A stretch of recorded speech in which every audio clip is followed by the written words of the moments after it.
Songs of eons past tell of battles between Mandalore the Great and an order of sorcerers called Jedi.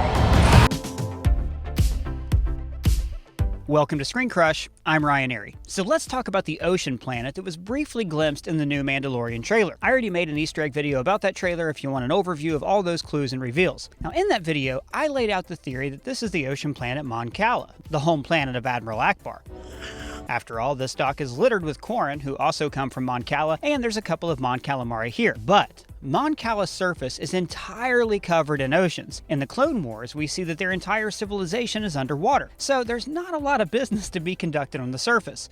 So why would Mando be on a boat? And where is he traveling to and from? And would this show really give us the massive spectacle of an underwater city? Mon Cala doesn't really fit into the story that The Mandalorian is trying to tell. This is the way. But there's another ocean planet in Star Wars that would fit perfectly within this show: Kamino. And it connects in two ways. The child, aka Baby Yoda, and Jango Fett shares a connection to both the Mandalorians and the Kaminoans. Just to give you a refresher, Kamino is the birthplace of the clone army from the Clone Wars. Each clone was a copy of Jango Fett, a bounty hunter who may or may not have been a Mandalorian. I'll get to that in a second. He definitely wore Mandalorian armor. The Kaminoans are very secretive. Kaminoans keep to themselves. They're cloners. Damn good ones, too. I'm sorry, I wasn't listening. So, why do I think this is Kamino? First of all, Kaminoan cities would be hard to approach from the air. During the Clone Wars, the Separatists attacked these facilities multiple times. It makes sense, because it's an easy way to cut off the New Republic's forces quickly. So the planet would have substantial air defenses. But a small fishing vessel would have an easier time smuggling Mando and the child into this facility. Also, there has already been a Kamino reference on the show. The doctor who is operating on the child wore a patch that matches the symbol that the clones wore during their training. Now this led to speculation that the doctor was a clone, or that Baby Yoda was a clone, or that we're all clones. You mean everybody is a clone. I think I'm a clone now. But Chapter 7 of The Mandalorian dismissed the idea that the child was a clone. I think it might be a strand cast. I don't think it was engineered. I've worked in the gene farms. This one looks evolved. So, what did the Empire want from Baby Yoda? This is our only clue. Extract the necessary material and be done with it. Now, we did a whole video breaking down Baby Yoda's origin. Check that out if you have time. In that video, we talk about how Emperor Palpatine has been kidnapping Force-sensitive children, going all the way back to the Clone Wars. Now, some of them were trained to become Sith Inquisitors. But what if others were essentially being harvested for their midi-chlorians? When Herzog says, extract the necessary material, he could be talking about those microscopic life forms that determine whether an individual is Force-sensitive or not. If the Doctor removed all of the child's midi-chlorians, then he would die. Without the midi-chlorians, life could not exist. The Doctor could simply be a cloner from Kamino, who would have a working knowledge of genetics and DNA, and hence the patch. It's also important to remember what Palpatine's plan is at this point. Somehow Palpatine returned. Far out in the unknown regions on planet Exegol, Palpatine's cloners are trying to make him a clone body that is strong enough to contain his essence. They're also making multiple copies of Snoke, copies that need to be Force sensitive. Closer, I said.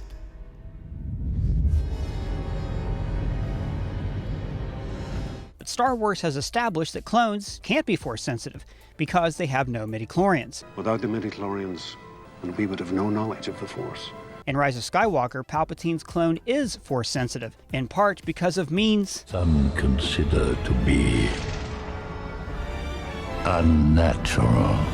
But what if the key to his resurrection was actually the midi-chlorians harvested from Force-sensitive children like Baby Yoda? This would explain why Moff Gideon wants the child. He's trying to resurrect the Empire. It means more to me than you will ever know. I just want my kids back.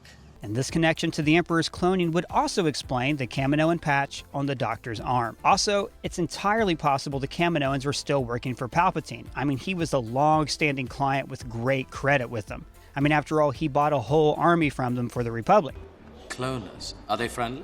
Oh, it depends on how good your manners are, how big your pocketbook is. He also arranged for a secret control chip to be inserted inside the clones' heads, and that was what initiated Order 66. So it's logical that he could be working with them on a different secret project, an immortality project, to make sure that he could be resurrected if he died. It cannot be. The Emperor is dead. Dark science. Cloning. Secrets only the Sith knew.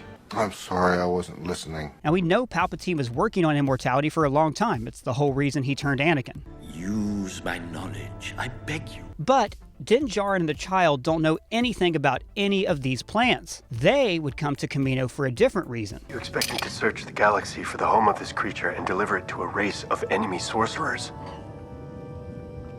This is the way. Because they're trying to track down any remaining Jedi. And years ago, a Jedi commissioned a clone army on this planet. Please tell your master, Cypher DS, that his order will be met on time. And then, 10 years after that, a Jedi actually fought a Mandalorian here. So I think all of these clues come to a head for them. The Kaminoan patch, the Jedi, and the Mandalorian Jango Fett. I'm just a simple man trying to make my way in the universe. Now, there's a lot of debate on whether Jango is technically a Mandalorian. The Dark Horse comics established that he was born on Concord Dawn. That's a planet in Mandalorian space. As a child, he joined the true Mandalorians and defeated Death Watch in a civil war before becoming a bounty hunter. But after Disney bought Lucasfilm, they removed a lot of these old stories from the canon, so they're not real anymore. Now, all we know about Jango's legal status is this. Jango Fett was a common bounty hunter. How he acquired that armor is beyond me. That's Prime Minister Almec, a corrupt politician who ran a black market that poisoned kids' school lunches. So he's not the most reliable source of information here. It's very possible that Jango Fett was a Mandalorian, but Mandalore, which had a pacifist government, distanced themselves from him because his DNA was being used to wage a galactic war. No Mandalorian would engage in such violence. Not anymore. Many months later. It's not a good look for Mandalorian blood to be causing so much destruction when the planet is technically neutral. Your peaceful ways have paid off. Mandalore has prospered since the last time I was here. And it also doesn't matter if he was a Mandalorian by birth, because Mandalorian isn't a race. It's a creed. So, let's assume that Jango Fett was a Mandalorian. That means that the Kaminoans have a huge stockpile of Mandalorian DNA, and they were programming Mandalorian minds to obey their masters. They are totally obedient, taking any order without question.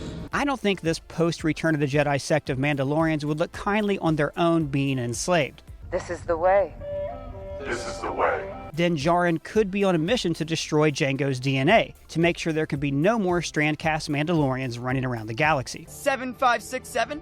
I haven't heard those digits in it. Well, that's my birth number. Birth number? They're clones. There's also rumors that Tamora Morrison is returning as Boba Fett. Now, I think it's more likely he's playing Captain Rex from the Clone Wars and Star Wars Rebels. But he could also be playing multiple Jango clones, who are now forced to guard Kamino against invaders. Or maybe the Kaminoans have forced them to become janitors or maintenance guys. Point is, the Mandalorians would take this as an insult and would want the Kaminoans to stop. Would you like to see Kamino return to the Mandalorian? Let me know in the comments below, and let me know your theories for the season while you're at it. For Screen Crush, I'm Ryan Airy. This is the way.